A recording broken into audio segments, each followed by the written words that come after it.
جی بہت شکریہ. دیکھیں سیدھی سی بات ہے کہ ایز اے ملٹری سولجر میرا تجزیہ بالکل سادہ اور اسٹریٹ ہے کہ یہ کوئی ملٹری فتوحات نہیں ہے. یہاں پر کوئی فوجیں لڑ کر قبضہ نہیں کر رہی. یہ پولیٹیکل فتوحات ہیں. جو لوگ تھے افغانستان کے وہ جو قابض فوجیں تھیں ان کے رویے سے تنگ تھے اور جو کرپٹ حکومت تھی اشرف غنی کی ان سے تنگ تھے اور اسی لیے وہ جوک در جوک جہاں جہاں طالبان گئے ان کے ساتھ ملتے چلے گئے اور یہی حال ابھی اب ہمیں لگ رہا ہے کہ کابل میں بھی ہوگا. تو یہ آپ یوں کہہ سکتے ہیں کہ ایک پولیٹیکل کو تھا, ایک پولیٹیکل انقلاب لے کر آئے ہیں طالبان اور اس میں فوجی کارروائیاں جو ہیں وہ بہت کم ہیں کیونکہ فوجی کارروائیوں کے ذریعے آپ اتنے بڑے علاقے پر بجلی کسی تیزی سے اس طریقے سے قبضہ نہیں کر سکتے. یہ ناممکن ہے. کسی بھی شہر میں اگر 10 لوگ بھی مزاحمت کے لیے کسی بلڈنگ کے اوپر بندوقیں لے کے چڑھ جائیں تو کم از کم 3-4 دن کے لیے روکا جا سکتا ہے جو بھی حملہ آور ہو. تو یہ بالکل کلیئر بات ہے. وہاں پر کوئی بڑی خانہ جنگی نہیں ہوئی, لوگوں نے مزاحمت نہیں کی, خاص کر جو افغان فوج ہے انہوں نے بالکل مزاحمت نہیں کی اور وہ ہتھیار ڈالتے رہے. اور سب سے اچھی بات یہ کہ طالبان لوگوں کو معاف کرتے رہے. جو ایکسپیکٹ کیا جا رہا تھا کہ یہ ماریں گے اور خون خرابہ ہوگا وہ نہیں ہوا اور اسی لیے میں یہ سمجھتا ہوں کہ اب ان انٹرنیشنل ریکگنیشن بھی ملے گی اور ان کو انٹرنل سپورٹ بھی ملے گی. اور میں ہمیشہ سے یہ کہہ رہا تھا, لوگ شروع میں مذاق اڑاتے تھے کہ یہ جو گئے ہیں امریکی یہ بنیادی طور پہ امن کی بنیاد رکھی گئی ہے, افغانستان میں امن ہوگا. تو کچھ لوگ صاحب ذرا جو امن نہیں چاہتے ان کو منہ کی کھانی پڑی ہے. ٹھیک ہے, بہت بہت شکریہ لیفٹیننٹ جنرل ریٹائر نعیم خالد لودھی صاحب, آپ ہمارے ساتھ موجود تھے. ابھی ہمیں جوائن کیا ہے ترجمان دفتر خارجہ زاہد حفیظ صاحب نے. زاہد حفیظ صاحب, جو ابھی افغانستان کی صورتحال ہے پاکستان کا کیا سٹانس ہے اس پر؟ جی, جو اس وقت بہت تیزی سے تبدیل ہوتی ہوئی افغانستان کی صورتحال ہے ہم اسے بہت کلوزلی مانیٹر کر رہے ہیں.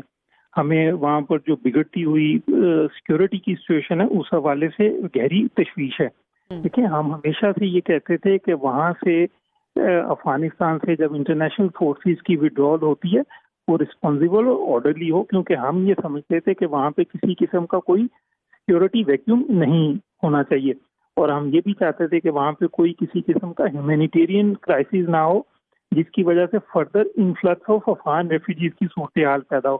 لیکن آج ہم یہ دیکھ رہے ہیں کہ وہاں پہ سیکیورٹی ویکیوم کی ایک صورتحال جو بن رہی ہے اور جو ایک ہیومینیٹیرین کرائسس یو این کی ابھی جو ہے وہ اسٹیٹمنٹ آپ نے دیکھی ہوگی جس میں انہوں نے کہا کہ اس وقت over 18.4 million Afghans are in immediate need of assistance.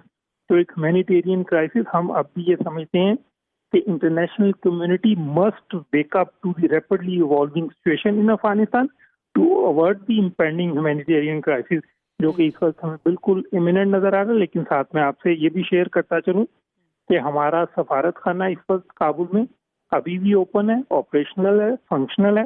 Pakistani جو ہمارے وہاں پہ اسٹینڈرڈ ہے انہیں ہر طرح کی ہر ممکن امداد فراہم کی جا رہی ہے. ہمارے ویزا آپریشن جو ہیں وہ بھی جاری ہیں. تو سفارت خانہ جو ہے وہ ہمارے پاکستانیوں سے بھی رابطے میں ہے. میں ان سے بھی یہ ریکویسٹ کروں گا کہ ہمارے پاکستانی جو وہاں پر موجود ہیں وہ کسی بھی قسم کی اگر انہیں مدد چاہیے تو اس کے لیے فوری طور پر سفارت خانے سے رابطہ کریں. ٹھیک ہے. زاہد حفیظ صاحب, یہ بھی کہے گا کہ جو وہاں پر سفارتی عملہ ہے ان کو کیا وہاں سے نکالا بھی جائے گا؟ بہت سے ممالک اپنے سفارت خانے وہاں پر بند کر رہے ہیں. پاکستان کی موجودہ صورتحال کیا ہے اس وقت افغانستان کی صورتحال پر؟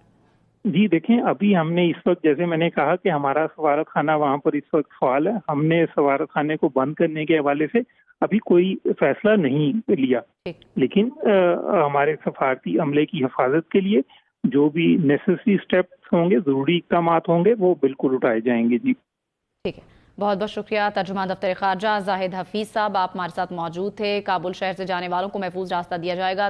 طالبان کے تجارتی اداروں اور بینکوں کے عملے کو نقصان نہ پہنچانے کی یقین دہانی کرائی گئی ہے. طالبان کابل میں داخل ہونا شروع ہو گئے ہیں. طالبان اب کابل میں داخل ہو رہے ہیں. افغان وزارت داخلہ کا یہ اہم بیان سامنے آیا ہے. کابل شہر سے جانے والوں کو محفوظ راستہ دیا جائے گا. ترجمان طالبان کا ایسا کہنا ہے. طالبان کے تجارتی اداروں اور بینکوں کے عملے کو نقصان نہ پہنچانے کی یقین دہانی بھی کروائی گئی ہے۔ طالبان کابل میں داخل ہونا شروع ہو گئے ہیں، یہ بتانا ہے طالبان اب کابل میں داخل ہونا شروع ہو گئے ہیں۔ افغان وزارت داخلہ کا ایسا بتانا ہے۔ ملک کے بیشتر اضلاع پر طالبان پہلے ہی قابض ہو چکے ہیں اور اب پیش قدمی جاری ہے کابل کی جانب، اور کابل میں داخل ہونا شروع ہو گئے ہیں۔ طالبان کی تجارتی اداروں اور بینکوں کے عملے کو نقصان نہ پہنچانے کی ہدایت کی گئی ہے۔ طالبان کابل میں داخل ہونا اب شروع ہو گئے ہیں۔ تیزی سے افغانستان کی بدلتی ہوئی صورتحال سے لمحہ بلمحہ آپ کو اپڈیٹ کر رہے ہیں۔ طالبان اب کابل میں داخل ہونا شروع ہو گئے ہیں۔